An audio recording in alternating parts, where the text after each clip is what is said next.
Hey everybody, welcome to a product spotlight. We're in Burlington, Washington at Laos Truss, where we are manufacturing trusses. I had to get that one right. You'll meet BJ in a second, but first, I want to say thank you to our sponsors, Forward Solutions Group, Ben Hershey, and Innovative Offsite for having us come here and walk through the manufacturing process here. This is a third generation operation that's happening, and there's a lot of changes coming.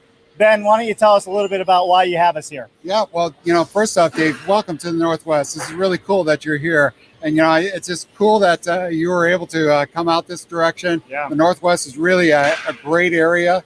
There's a lot of great companies that are out this way. Laos Truss is just one of those. You and I have been talking about Laos Truss and a lot of the cool things that are going on here. BJ Louws, third generation, like you said. His dad, Jack, his grandfather, John. John started the company several years ago, obviously, but Laos Truss is a great company that they're doing a lot of innovative things. We talked about this, a lot of the companies in the industry. One of the cool things about BJ, what he's done is, we talk about leaders in the company, in the industry. BJ, here's an innovative guy who's really taken a company, and not only is he doing well, you're going to see this, a lot of cool lean things on the floor. We talk about lean. BJ's really taken that to the extreme. But here's a guy who he's doing innovative things, but he's looking at the future. He's a futurist. He's looking at a lot of cool things. Yeah. So you're seeing that here. Yeah, and I love that. And you mentioned the word lean. We get a lot of people that are new to our industry, people trying to learn about our industry and where it's headed, especially a lot of young people in universities. What does lean mean? Well, lean is really, so you're looking at continuous improvement. You're looking at ideas where I'm taking ideas that, it's several things. I'm looking at continuous improvement. I'm looking at things that I'm taking processes that I'm continuously looking at waste. And so it's not, I'm not looking at waste that I'm throwing away. I'm looking at process where I can improve things. So I'm continuously looking at things to say, where can I take this process and improve it? And then I'm continuously improving that. So let's just say, here's a process that you're going to see this on the floor where I'm bringing material to the table. And I say, wow, here's something's in the way. How can I improve that? Or I'm handling material, how it's stacked. Well, how can I improve that so the guys aren't continuously restacking it? Right. So that's a waste that occurs in the table. Sure. Or how am I transporting it? How am I inventory? Over processing that inventory, things like that. Well, that's really it, right? It's all the little efficiencies that you can gain that add up to big efficiencies, not only in the manufacturing plant. We're going to talk about it, but from the manufacturing facility here to the field, that lean practice carries on to the framers and the people putting the trusses in place, floor panels in place, all of those different things, right? Yep, definitely. Perfect. So tell us a little bit about this young whippersnapper, BJ, that I've been hearing so much about. Well, BJ, I've known BJ now for, over almost 10 years now. BJ, like I said, is third generation. BJ and I, we've got a lot of similarities. We both have fathers who've been in the industry for several years. So we've learned from our fathers. We learned the business from our fathers. I've worked with BJ on a couple of different projects, but the cool thing about it is we relate about a lot of things that, are in the industry. We learn the industry from it. But more than that, we just, we're constantly looking at how are we improving our companies, and I can relate to that. But more than that, BJ and I are always looking at, hey, what's that future thing? And I just enjoy that about it. And he's just a great guy to work with. Just to be able to sit down and talk about things and just talk about, hey, how can I improve this? BJ's, and I tell you, the one thing I really enjoy about BJ, I love to go and look at plants outside of our industry. That's BJ. He's always looking outside of our industry and saying, hey, how do I take that and apply it to our industry? Yeah. And then we can just talk about that. I think the few conversations you've had with him, you see that in him. And just to be able to just sit down and talk with him. Right. So, and why don't we bring BJ into the conversation? BJ, come on in here with us. All right, we have BJ Louws with us. BJ, I'm not going to go through my typical spiel where we want to know everything about you from the moment you were born to this very moment in time. Yeah, right. But we are going to get into that in our second interview. why don't you tell us a little bit about, give us a little background, because you weren't really all that keen on being in this industry right off the bat. It took your dad a few times to get you in here, didn't it? Yeah, I accepted a job offer the fourth time he offered it. At the time, it just didn't feel like a dynamic industry to me. It was just the truss plant, and I think they were doing some cool things, but it was just like I always wanted to be a little different than my dad, and brave my own trail a little bit, but then once I got into it, it's such a dynamic industry. We design, we build, we deliver. We're working with people every day. We're working with a complex regulation and all that. Right. And it's there's always room for improvement in every aspect. And that just keeps me coming in every day and excited about what I do. Yeah. So we're going to take a walk through the manufacturing plant here in just a moment. And we're going to talk about some of the lean practices that Forward Solutions Group has been helping put in place, and things that you guys have been coming up with innovation, robotics, and the future of where that's actually taking you. But first I have to ask, how does that play out with your dad and your grandfather when you start wanting to change things? Because that a lot of times, that's a hard part of anybody that's the successor of somebody before. Yeah, well, I say my grandfather was actually an innovator. He was doing wall panels and roof trusses in the 70s, and delivering and building offsite in the 1970s. So and he had 5 or 6 different companies that he ran to try to really vertically integrate the construction industry. Wow. Unfortunately, the early 80s kind of kneecapped that whole operation, and we had to start over a little bit. And my dad has never been one to shy away from change. I said, hey, Dad, I have this idea about how to do things differently, and he always said go for it. I think and that was awesome to have. That's not the typical story for a third generation owner. Is for the dad to say, hey, it's yours, run with it, and be successful, and that's an opportunity I was given, and we've got a great team that he helped. A lot of longtime employees who are on board with that mission as well. Sure, so that's really exciting. So BJ, we're going to see this on the floor. You're going to show this today, but you've also taken apart the operation here a couple times and tinkered with several things. Yeah. It's been really creative. Yeah, I think that this is probably our 10th or 12th different layouts out here. We really, a lot of companies just say, hey, that's where that piece of equipment is. And we're moving stuff almost annually. And we've been, the basics of this we've been having in place since about 2013 and been tinkering every single year. And we're actually in transition for our next phase, which we'll talk about later, with what you'll see out here today. Oh, this is wonderful. So you're constantly innovating, you're constantly changing things. I also want to point out that what I noticed, and I've not been here before, is the culture of the people that are working here. When we walked in the door, right, Ben? This morning, human resource, I'm sorry, I can't remember. She was as friendly as they can be. And then everybody's been walking up and asking us what they can do to help us without you even knowing. I saw them walk over and say, hey, if you don't mind, we walked over. So culture is a big part. The team members on at Laos here is a big part of the success, wouldn't you say? Absolutely. Yeah, 100%. Part of the innovation side, part of improving is, we're a third generation company that wants to potentially be a fourth or a fifth generation company. And people are what make that happen. We can do as much as we want. You can put in the most beautiful truss plant in the world. Right. And if you don't have the right culture, the right team, really people all pulling in the same direction, it's really a challenge. And we're trying to build this for the future. We're trying to make a company where people can build their careers. And, growth and innovation provide opportunity for people to grow within our company, and that's exciting to see. So during COVID, BJ, how did you set the tone for some of those things that you continue that culture? Yeah, well, it was challenging. It was really challenging. We were right at the very front of it. One of our maintenance guys was patient 6 in the United States, but we set everybody down. We said, hey, this thing is serious and it's happening. There were a lot of unknowns at the time, and I was really happy with the way that the team rallied around all the different changes through. We were able to keep everybody paid through the whole thing, even though we had to shut down.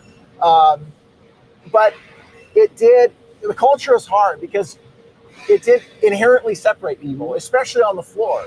And that was a challenge. And I'm glad that we're able to get back to forming connections and community again, because it's really important. Yeah, it's really important. It really is important. And again, I've been to a lot of manufacturing facilities, and culture plays such a huge role in the success. And, you know, you're leading the way in everything. Apparently COVID as well, which I don't know is where you want to be leading, but, you know, hopefully all of that turned out okay. It was great. Ben, where do you see them going here with some of the lean practices? And then we're going to go on the floor and take a walk through, BJ and I. Well, not just lean, but, you know, what I see what he's doing with lean is that where BJ is looking at, you know, lean, it extends beyond the plant. BJ's always looking at what's going on in the field. And so you know, I'm doing the continuous practices here, but he's going, you know, what am I doing on the floor and how does it translate in how we're delivering products and what are we doing in the field? And that's what I really like about what BJ and the entire team is doing here is that, I mean, they're constantly looking at the entire process to say, how do we save time, save money for our customers? And it, I mean, really is effective. So are we delivering, you know, that panelized package, that offsite package all the way through to the field? And it really starts, I mean, it starts all the way in their design process. I mean, so it's an entire, it's a, procedure all the way through from start to finish. Yeah. And so that to me is a part of what they deliver as a company. You know, so when you talk lean, it's not just what's going on the floor. It really is, you know, all the way through from start to finish. So Sure. All right, well, so why don't we take a few moments? Let's go walk the manufacturing floor. And then when we come back up, I really want to talk and hit on, you know, what's the future? How does this help your workforce? Adding innovation, adding robotics, looking to the future. Because you, like everybody else out there, you're trying to get the best, you know, people that you can on your team, right? Absolutely. Yeah, for sure. 100%. All right, well, let's do this. We're going to go downstairs now. Awesome. Jen, if you want to get this, and Ben, we'll catch up with you in just a little bit. So, what's everybody seeing out there on that other camera as we come down? Pretty much the entire production floor, huh? Yeah, so that's our production floor. We've got about 50,000 square feet here. Okay. Currently, we're adding another 13,000 on the northwest side for our new robotics line that we're going to be putting in here next year. The robotics line. So that's going to be exciting. We'll talk about that when we get upstairs, what the future holds. Right now, we're going to go just outside for a moment. So bear with us with the glare in the sun because it's really bright outside and not so bright in here. It does. We do get sun in the Pacific Northwest. We're going to go this way over here. Yeah. Oh, they put a machine there. But listen, so outside, this is where everything starts coming into the manufacturing facility. Yep. This is where it starts. Sorry, somebody put a machine where we were walking through, but we'll get around that. But we're going to stop over here. So why don't you tell us what we're walking through right now? This right here is our floor truss manufacturing area. It's a pretty traditional layout for floor trusses. It's not a huge floor market in the Pacific Northwest. We do build some. Right. So we're seeing our open web floor joist area here. And then we'll be walking into where we build a lot of our small trusses, shear panels, hip jacks, and things like that. Right. Kind of over in this direction. Okay. And it's a pretty typical layout. Our materials out here. Yep. We use all Doug fir premium lumber here, and it's all local. We're a truck market, so they're coming right here. Some of this stuff is logged and milled within a 30 to 50 mile radius. You know, it's funny. I've been riding through, and there are some big wood processing facilities around here, right? I mean, big. Yeah, that's a huge. I mean, in fact, I even saw they still run them down the rivers. Yeah. Like I don't think people think that still happens, right? It still happens. So, all right, well, let's work our way back inside. I wanted to show this because this is where it all really starts to happen. Yeah. You're laying out your tables here for some of your trusses, but the magic is really starting to take place inside. Absolutely. The stuff, really the innovative stuff is happening inside. The way we're handling material, the way that we're getting our material to our jig stations and setting up and how that translates to the field. Sure. Yeah, absolutely. So what's some of the things that you are doing different that's not atypical for other truss manufacturing facilities? Yeah. Go over here. Well, here in the Northwest, we plate line deliver our trusses with crane trucks. So what that means is, in most of the country outside of Chicago and the Pacific Northwest, truss manufacturers are going to build that package however it makes sense for it to go through their plant as quickly as possible. Okay. And then they're rolling up to the job site, and they're leaving those trusses on the ground to be collated. And then there'll be a separate crane company or forklifts or however they can get it up onto the roof. Right. And that takes a lot of time in the field. Framers are having to look at every label and every truss and put it up themselves and roll it all out and brace the whole thing up. Yep. What we do here is we're actually building the house in order that it delivers to the job site. Okay. And we're craning those trusses up in sequence for the framers to roll out. So it really is a fast process. We're able to get the entire package up on a normal residential home in about 45 minutes.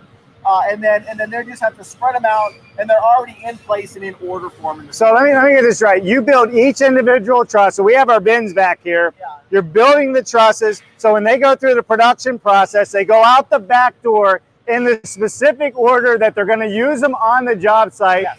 So on site, then the framers or the crane operator and whoever's doing the the roofing assembly, they're already in place in order. Nobody's shifting around on a job site looking for truss 851. Exactly. They just go and they lay them out. That is amazing. So what do we have behind us here then?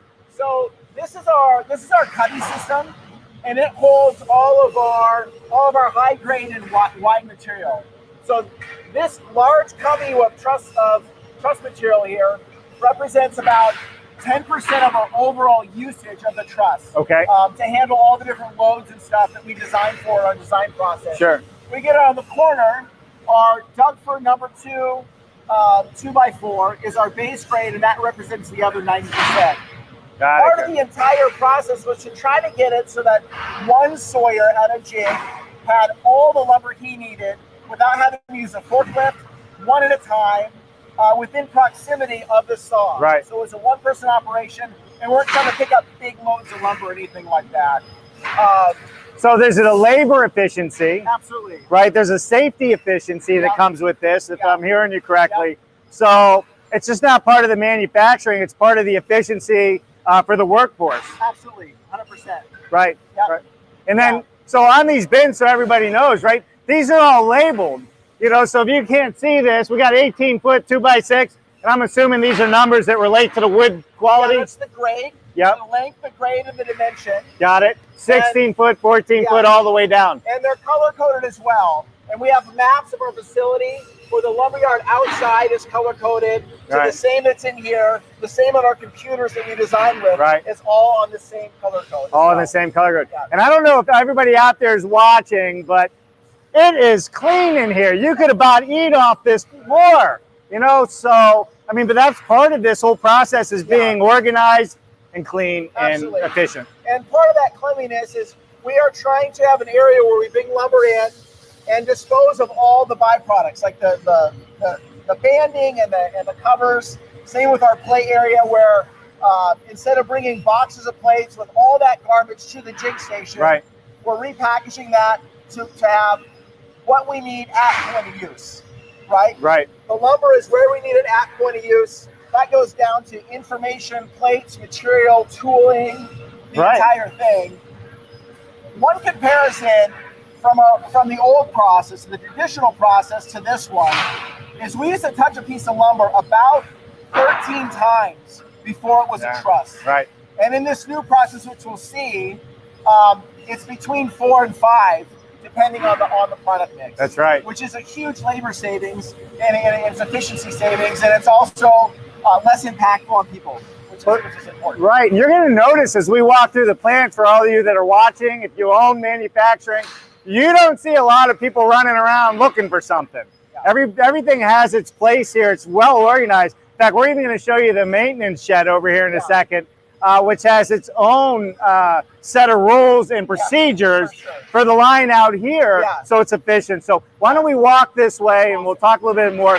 If you're just joining us, we are in Burlington, Washington at Laos Truss, where they manufacture trusses. We're in the manufacturing facility. We are live on LinkedIn, YouTube, Facebook, and Twitch. Hey, why are we live on Twitch?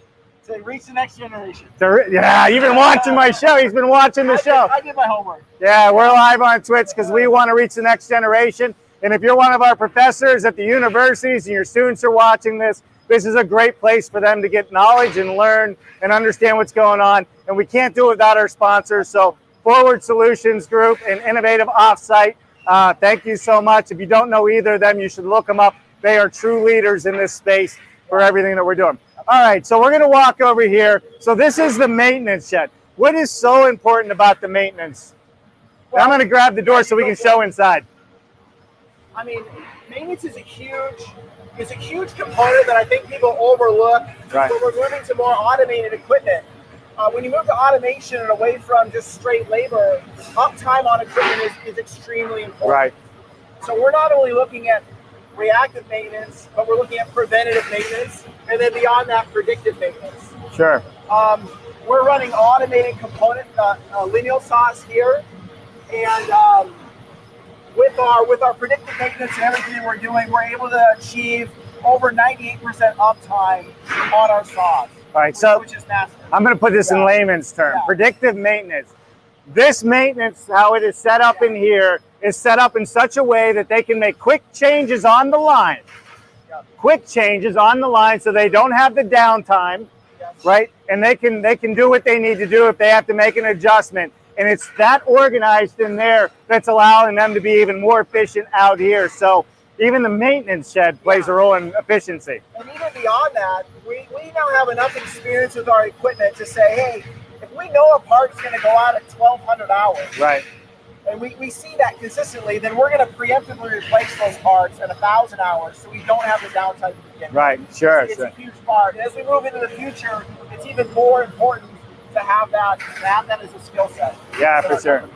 All right, so we're heading over here now, but as we walk over, you guys are really, truly starting to go paperless. And you're going to start seeing on the screen in a minute, there's big computer screens up on the walls. Even outside, it was too bright to show you had the computer screens. Absolutely. People are running around with like iPads or MacBooks. I don't know what they're, right? Tablets for sure. Okay, so why don't we talk about what we're seeing here? What's going on? This is a MyTech blade saw. It is a lineal saw. We made a transition to full lineal saws Right. About a decade ago now. And the benefit is on these saws is everything is labeled for exactly what it is and where it goes into the truss. Right. And every piece of lumber is optimized, which greatly reduces waste. Yep. And because we're cutting one truss at a time, we're able to cut every single piece of that truss with one piece of equipment. Right. So, all right, so you have the feed table here that's loaded up with all the components from the bins over there, Yes, absolutely. right? That's coming in here. They're laying them on the table here. That's feeding into this. Hey, let's show the saw a little bit if we can. And then I'm going to pan this way, Chris. So that gets fed in. Yep. I don't know if you can see that cutting or not. But right now, it looks like there's a 2x4 in there. And then it comes out on this side. Maybe you can pan over here and show them this real quick, right? So as that's cutting, you'll see a piece come out now. There it comes in order. And we're going to go on the other side of this and talk about what's going on there. Yep. Perfect. So the efficiencies of like a MyTech machine and the automation, what does this do for your line production time and how did you do it before this? So before we had large component saws, we'd run a great number of pieces through on carts and then wheel those carts over to the table. All manual. And then sort through them all and build onto the jig. Right. And so that was a lot of sort time. It was like having a puzzle but not knowing where all the pieces were. Right. And now we're feeding the pieces in the order the guys need to build them. Yep. So you can imagine uptime. It was about a 30% overall improvement for us with output per person. We went from our old system to our new system, and we really build the same way on the tables. But it's all around that material handling and having information. And not having all those touches. Yeah. 30% per person is huge gains in efficiency. Absolutely. So I'm not sure if everybody heard that out there, but that's a huge gain in efficiency. But that doesn't just happen by putting the machine in. You have to put all the other pieces in place to make that happen, right? Goes to the lumber, the plates, and everything. Right. Sure. Right. Yeah. And hopefully everybody can hear us all right. It's, It is loud. We're building trusses. Yeah, we're building trusses. I love it. Yeah. Right. Yeah. So All right, so we're gonna go over here. Let's walk around this side. Yep, and let's go to this bin here. So everything's coming out. Everything's coming out of the saw we just showed. The Mytech saw is cutting this, placing all the plates over here, which we can see. But when it comes to the lumber coming out, this is all the waste, and it's not really waste. It's not really waste. This gets shipped about 30 miles north to an OSB plant, and they ship it up and make OSB out of it, all the clean wood. So every stick of lumber we have come through here is utilized fully into products. So there's no real waste there. Even our tarps and our strapping and all that goes through a construction recycling program, Right. Which is really cool. We're part of a Towards Zero Waste program through an organization in Bellingham that really helps us reduce our environmental impact. Well, it sure does. And listen, if you're out there and you're a regular framer, think about it. Yeah. Typically 10 to 20% of all their lumber ends up in a dumpster. Yeah. That doesn't happen when you put manufacturing in place and you get the efficiencies there. This all goes to another purpose, which is, where we need to be. Absolutely. Absolutely. All right, so we're going to walk over here. As we're going, what are we looking at here? These all the plates? Yeah, these are our connector plates. Yeah, okay. These are also Mytech products. You wouldn't want to sit on them. What we have here is we have a 2-bin Kanban system that we run. Yep. So in one bin, it's pretty simple. It's not high tech, but it really helps out. When one bin is empty, it gets set here, and someone does a milk run every few hours and refills the bin and puts them back in where they need. A milk run? They have no waste, and they have everything they need where they need it. You call it a milk run?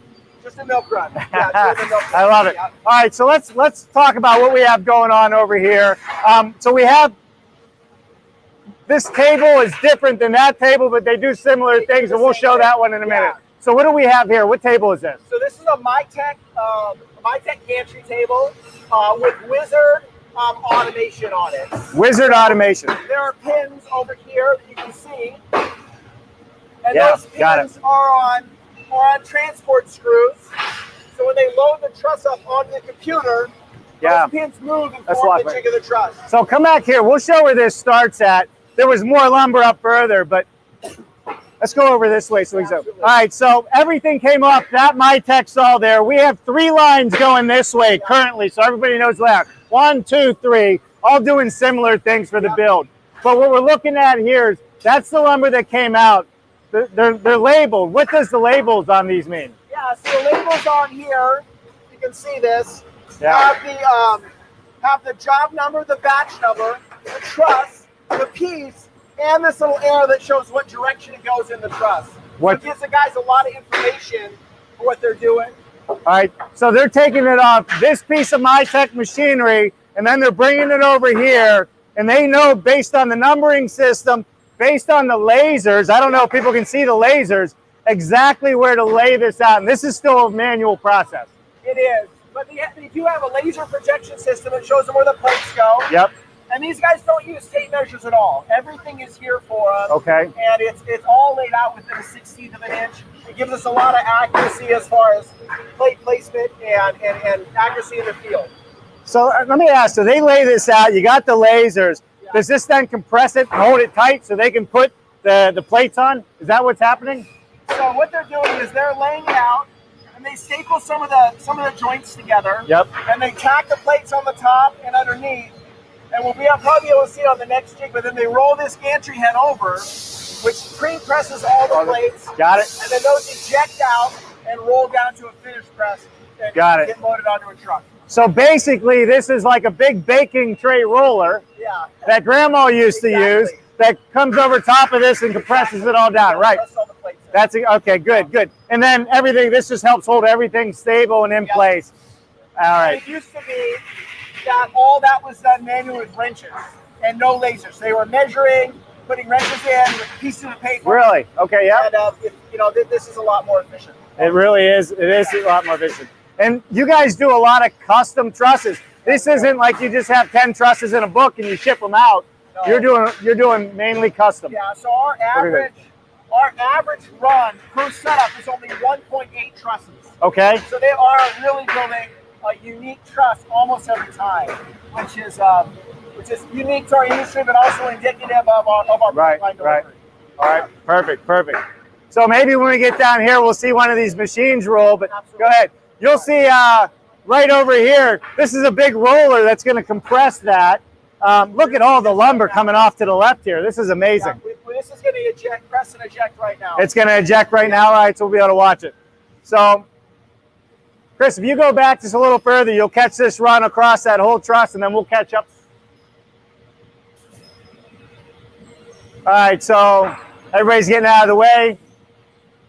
I don't know what's going on. Anyway, they'll figure it out. Yeah, so, yeah, he's got to set that down there. It looks like they had that and he had it off. All right, so this is not a MyTech. This is an Alpine system, the Ram Easy Rider. Yep. And with the Ram Easy Rider, then here it comes. Yep, perfect. They got it online, and they're gonna run it across now. Yeah. What's the difference between this table and the MyTech table? Well, other than it's newer, a different brand, they really do the same thing. We still have the automated pucking. Right. This has a different ejector system, which we like a little bit better than the older system that we have. Okay. And this is also in preparation of some of the new things that we're doing. Yeah. So they're getting it up and running. Everybody's putting some stuff in place so we can show it. So we kind of caught them off guard. We did. But that's all right. They're nervous. Yeah, they probably are nervous. I'm nervous. Yeah. I get nervous in every show. Didn't I tell you that? Every show. Because we want what we're showing to be accurate and correct on what we're doing. So let's take a look at what do we have up here on the computer screens. You have them hanging every 40 feet or so in the manufacturing. So Chris, can you show the screens? They're seeing that. So with this here, what do they use that for other than just the layout? It's really just the layout. It is the program that we use to see what they're building and Okay. how they're building it. We are tracking every person on every jig, Right. for their output, and everything is runs off one computer program, and that's the way that we track them. So There here it we comes, go. yeah. Finally got it up. Yep. We'll see this, and then they'll be ejecting this truss in just a minute. So this is the pre-press process. Okay. It doesn't fully embed the plate, but it embeds them enough to get it down our conveyor system and through the finished press.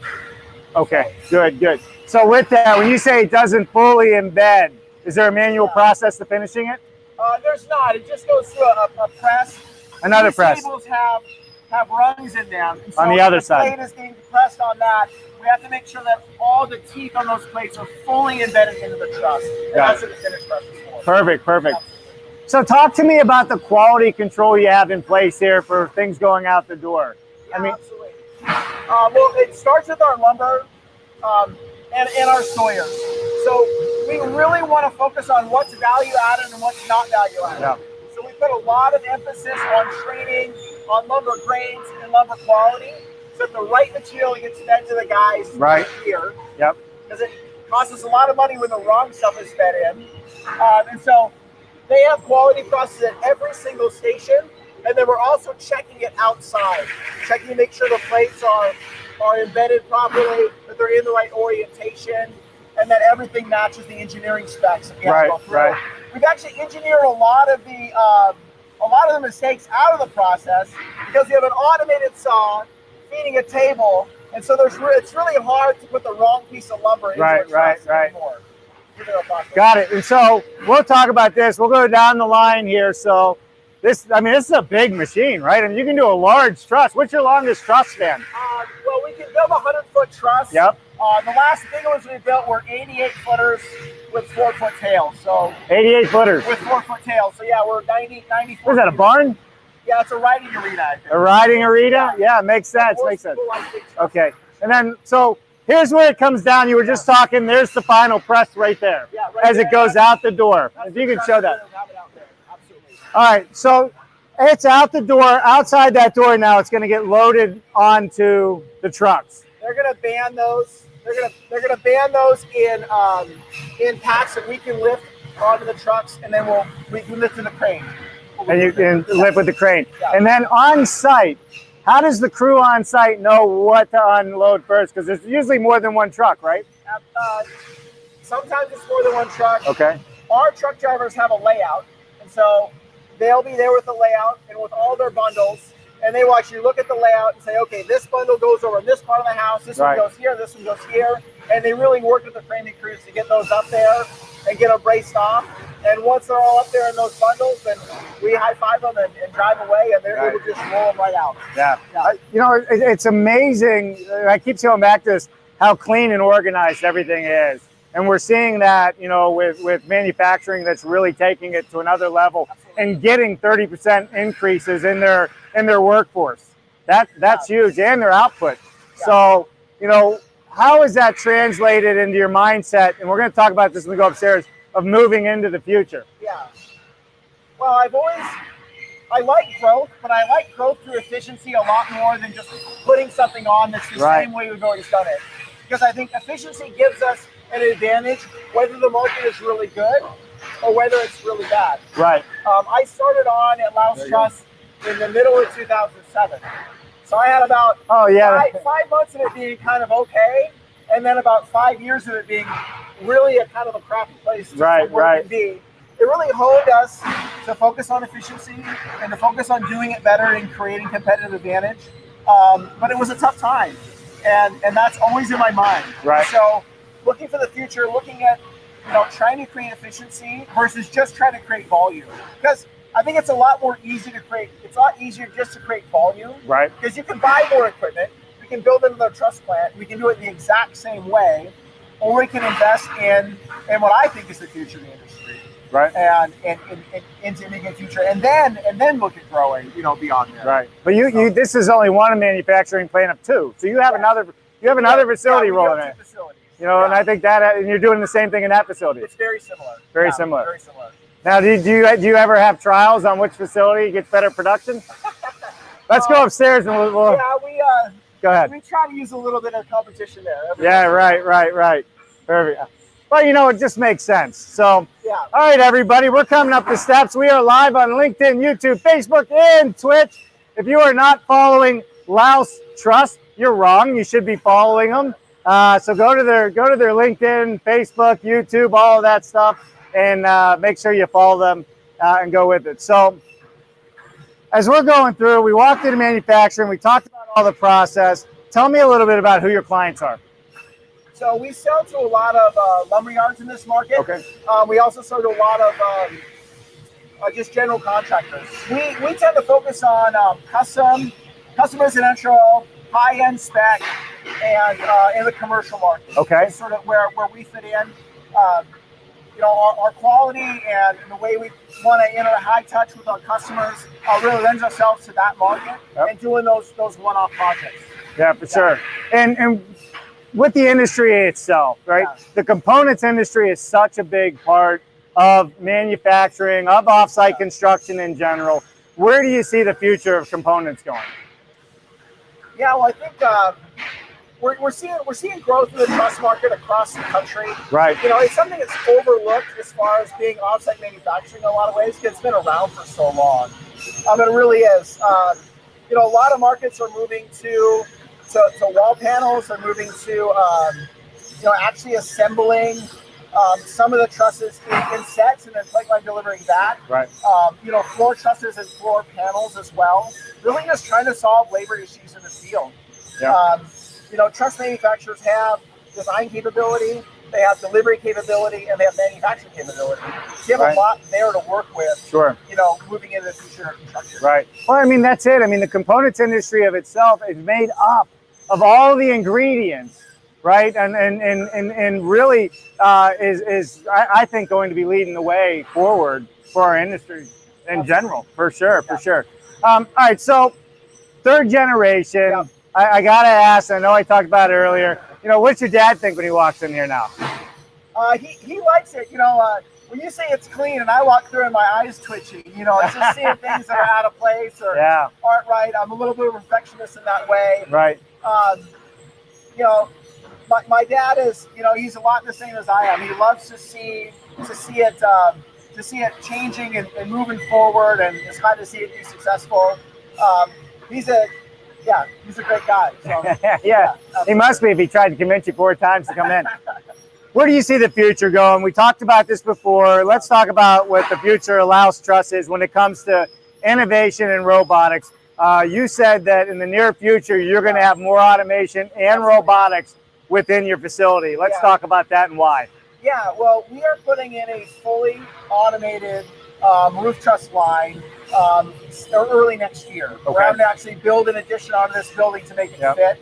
And we're literally moving everything you just saw. Every single piece of equipment is moving. Again, for the 13th time, I guess. Yeah. You know, there's a lot of reasons around that. We've been looking at automation for a long time. You know, part of the challenge with wood is it's variable. Yeah. Right. And so, and our trusses are variable as well. I mean, almost every truss is unique. And that makes robotics and automation challenging because you have to write different code for each individual product. Right. We're working with House of Design Robotics. Okay, they've come out with a system that I think is the most innovative that I've seen. Traveled to Australia a couple years ago to see kind of what they were doing down there in another high labor market where offsite manufacturing is necessary.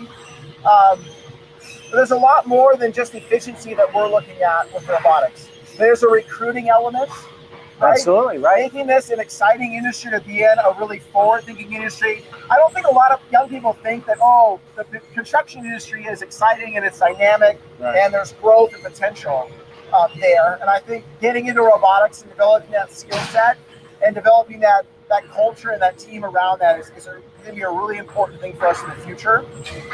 Looking at how hard this job is. I mean, you're carrying lumber all day. You're jumping up and down off the table. The guys are swinging hammers. They're doing all this stuff that is really hard on people's bodies. You know, and they age out earlier. Yeah, they age out early. And, you know, being a family-owned company, I really have a desire to have people be able to build their lives and their careers, you know, at Laos Truss, right? Yeah. And part of that is looking at ergonomics, looking at longevity, and making this a place where we can work for a long time. Yeah, and that you're absolutely right. So with the automation and with the robotics, and we're going to talk about software a little bit as well, that's what you're going to need to bring in the next generation of builders and manufacturers and machinists and operators because they're into this stuff. Yeah, I mean, they're into it. And so adding this automation, has it helped with your recruiting to get bright young people in the door? Well, we don't have the automation in yet, but I think that we have had a really good track record of bringing in young folks. We've been able to sort of tap into those who thought they may be going into aerospace over this last year. And we have some really bright young people in our design departments and, you know, going through management training programs and all that. It's really where our future lies is within people. You know, a lot of the truss industry has moved to, you know, having remote designers in other countries and around. And I think it's great and I'm happy for them. But I really want to bring people into our company so that we can grow our next generation of leaders here. Right. And, you know, I'm a millennial, and I still want people in the office because I think that culture matters, and I think that like people matter, and we're moving a little more to remote work and all that. Right. But, we really do look at the people we're bringing on now as the leaders of our industry, and we need to bring them in so they can learn about all this stuff. Yeah. So over and over on our show, we have put to bed the idea that millennials don't work hard. we have over and over again. We've proved that to be not true. Let's talk about the software, and let's talk about the process as well. So, but I'm a builder, a developer. I need trusses for my project. Tell me how the system works end to end with you, and how do you work with the other third parties to deliver the product? Yeah, I mean that varies a little bit, but typically, you know, we get a set of plans digitally from you guys, and we're able to put that right into our design software, and then somebody will work up the house, the truss design on it. So put in all the walls, put the structure over top of it, and then engineer that structure for the different snow loads, wind loads, seismic loads, and all that stuff for different geographic areas. In the Pacific Northwest, we have mountains and we have ocean. I fell down a mountain the other day. They were going to bust my chops. I gotta watch out. And so literally, up in the mountains, we have a 300-pound snow load in some areas, and down on the water, and in this area, you might have seismic loads, and that's unique to each individual area. Sometimes unique to each individual municipality. So we're going through that design process. We send it back to you to review, and then once you say okay, all those electronic files get dumped out to our shop, and it gets it's a pretty seamless process. Right. It gets batched and built in order. Sure. And then delivered to the roof of your house. Walk me through, because you have the lasers out there. How does the software, if you want to say what you're using, that's okay. If you don't, that's okay. But the software is end-to-end, right? It communicates with what's happening out here. Yeah. So you have true design for manufacturing assembly going on. Yes, exactly. And that's all provided through MyTech. Okay. And they're the largest, Truss software company, out there. Right. But they have our engineering design software, our management software, and our production software. Right. And they're all linked. They are. So it really is just a click of a button to get a job, from the design process out here, and it's entirely paperless. Sure. Yeah. All right, everybody, listen, we're at Laos Truss, and we are manufacturing trusses. We just did a live walkthrough. We are live on LinkedIn, YouTube, Facebook, and Twitch. Let's go to some comments and questions. What do you think? Let me pull in here. Jen, you want to put up the first comment for us? Oh, Andrew Seeley from Texas. Howdy from Texas. G-Pod, man. Andrew, it's always a pleasure. Cool to see family businesses looking at the future. Yeah, for sure it is. And they're big shoes to fill. When I talk about this, I got a dad, I have a grandfather, and they don't even have manufacturing they got into. So I just could run. Yeah. So that's good for you. I don't know if it's true or not, but when I was signing paperwork to buy the first half of this place for my dad, the guy we were working with looked at me and said, 85% of third generation businesses fail. Right. He's like, what makes you different? And I had to think a long time about that. I didn't have a good answer for him then. But, Right. Love it. Hey, Joe Butler in the house, Innovative Offsite. Always good to see Joe. Thanks for the sponsorship today, Joe. Hello, everyone listening in on this fun group. It is a fun group. Wait until you see some of the behind-the-scenes stuff we're going to do. I love it. Owen Eldridge in the house. What's happening, Owen? Great observation, Dave. The culture at Laos Truss is fantastic. Did I say Lowe's? I did. No, I didn't. It's like Laos, like cows. Laos, right? I said it. Yeah. I said it. What's up, Owen? I told him to kick me. He didn't, though. All right, moving forward here. Ashley Stroder. Hey, Ashley, good to see you. Best practices at work, safe, clean, and efficient. And Ashley's doing wonderful things over the SBCA components.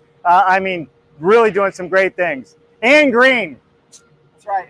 We are green here. That's right. Yeah, it's important to us.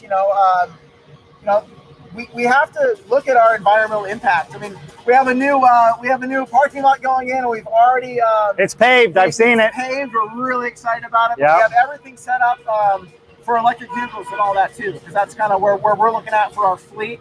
Once the right trucks come out. Yeah. Not for our delivery fleet, but for our sales fleet and all that kind of stuff. So we're thinking about that. You're going to have electric trucks and vehicles? That's awesome. Yeah, I hope so. Yeah. I mean, we're not there yet, but the infrastructure is put in place. The infrastructure is there to make that happen, because I think it's where things are going. So. Right. I'm telling you, it's that next generation. They're going to take us places.